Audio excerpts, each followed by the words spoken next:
বাংলাদেশের রাজনৈতিক মানচিত্রে দীর্ঘ ২ দশক পর এক নতুন ইতিহাস রচিত হলো। গতকাল ১২ই ফেব্রুয়ারি অনুষ্ঠিত হয়ে গেল ত্রয়োদশ জাতীয় সংসদ নির্বাচন। আর এই নির্বাচনের অন্যতম বড় চমক জাতীয় নাগরিক পার্টি বা এনসিপি। ছাত্র জনতার অভ্যুত্থান পরবর্তী গঠিত এই নতুন রাজনৈতিক দল প্রথমবার নির্বাচনে অংশ নিয়েই নিজেদের শক্তিমত্তা প্রমাণ করেছে।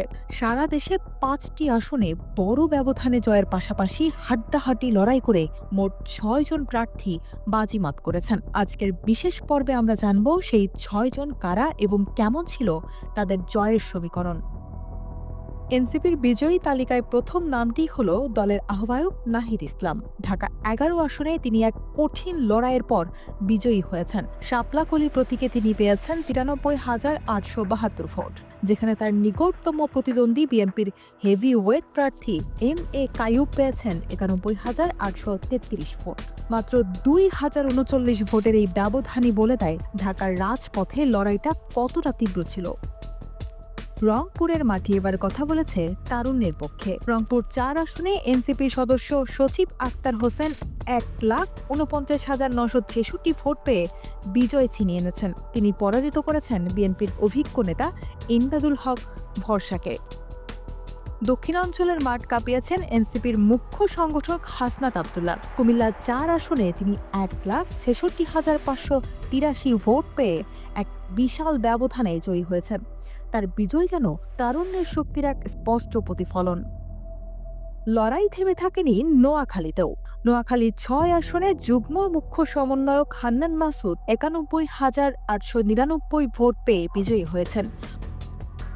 নারায়ণগঞ্জ ৪ আসনে শাপলাকলি প্রতীকে বাজিমাত করেছেন আব্দুল্লাহ আল আমিন, যিনি ১,০৬,০০০ ভোট পেয়ে পরাজিত করেছেন শরিক দলের প্রার্থীকে।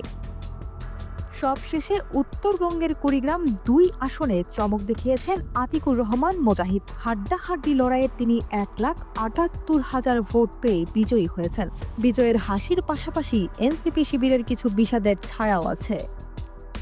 সবচেয়ে বড় চমক ছিল পঞ্চগড় ১ আসনে সার্জিস আলমের পরাজয়। উত্তরাঞ্চলের এই তুখোড় সংগঠক ১,৬৬,১২৬ ভোট পেয়েও শেষ পর্যন্ত বিএনপির নওশাদ জমিরের কাছে ৮,০০০ ভোটের ব্যবধানে হেরে যান। তবে পরাজয় মেনে নিয়ে সার্জিস যে রাজনৈতিক শিষ্টাচার দেখিয়েছেন তা দেশজুড়ে প্রশংসিত হয়েছে।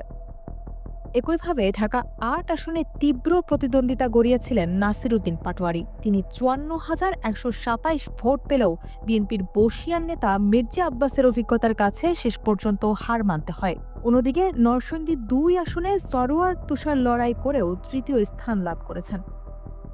১২ ফেব্রুয়ারি এই নির্বাচন ছিল বাংলাদেশের গণতন্ত্রের জন্য এক বড় পরীক্ষা। প্রায় ৪২,০০০ কেন্দ্রে ২,০০০-এর বেশি প্রার্থীর এই লড়াইয়ে এনসিপি প্রমাণ করেছে বাংলার মানুষ এখন নতুন মুখ আর নতুন ধারার রাজনীতি চায়। বিএনপি যেখানে নিরঙ্কুশ সংখ্যাগরিষ্ঠতা নিয়ে ক্ষমতায় ফিরছে, সেখানে সংসদে বিরোধী শক্তি হিসেবে এই তরুণ বিপ্লবীরা কতটা জোরালো ভূমিকা রাখতে পারবেন সেটাই এখন দেখার বিষয়। আপনার কি মনে হয়, এনসিপির এই ৬ জন প্রতিনিধি কি সংসদে জনগণের সঠিক কণ্ঠস্বর হয়ে উঠতে পারবেন? কমেন্ট করে আমাদের জানান। নির্বাচনের আরও আপডেটের জন্য আমাদের সাথেই থাকুন।